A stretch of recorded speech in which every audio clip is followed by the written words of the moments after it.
आणि महत्वाची बातमी, ठाकरे बंधू एकत्र येणार का या संदर्भात। ठाकरे बंधू एकत्र आल्यास शिवसेना एकसंध होईल असं वक्तव्य शिंदेंच्या शिवसेनेचे नेते गजानन कीर्तीकर यांनी केलंय।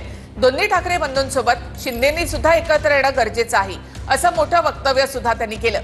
ठाकरे बंधू एकत्र आले तर ठाकरे ब्रँड टिकेल, लोक त्यांच्या मागे उभे राहतील असं कीर्तीकर यांनी म्हटलंय।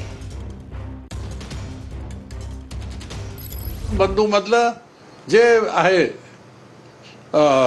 जनाधार हा तरी कमीत कमी मिळेल त्यांना।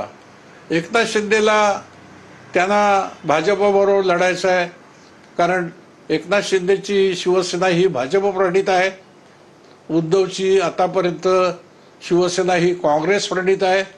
आम्हाला दोन्ही शिवसेना, भाजप प्रणित किंवा काँग्रेस प्रणित शिवसेना, त्याऐवजी आम्हाला बाळासाहेबांची शिवसेना आहे ही आम्हाला प्रमाण आहे, ही करण्याचा प्रयत्न त्यांनी करावा। गठ्ठा वाढवण्याची ताकद राज ठाकरेंकडे आहे।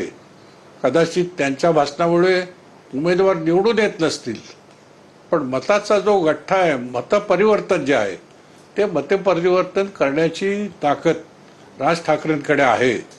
उद्धव ठाकरेकडे तर आहेच आहे, पण हे दोन भाऊ एकत्र येऊन शिवसेना एक संघ होईलच, परंतु खऱ्या अर्थाने लोकाभिमुख जनतेला जे हवं आहे ती शिवसेना म्हणजे एकनाथ शिंदेने सुद्धा यांच्यासोबत येऊन एक भक्कम अशी शिवसेना उभी केली पाहिजे असं माझं प्रामाणिक मत आहे।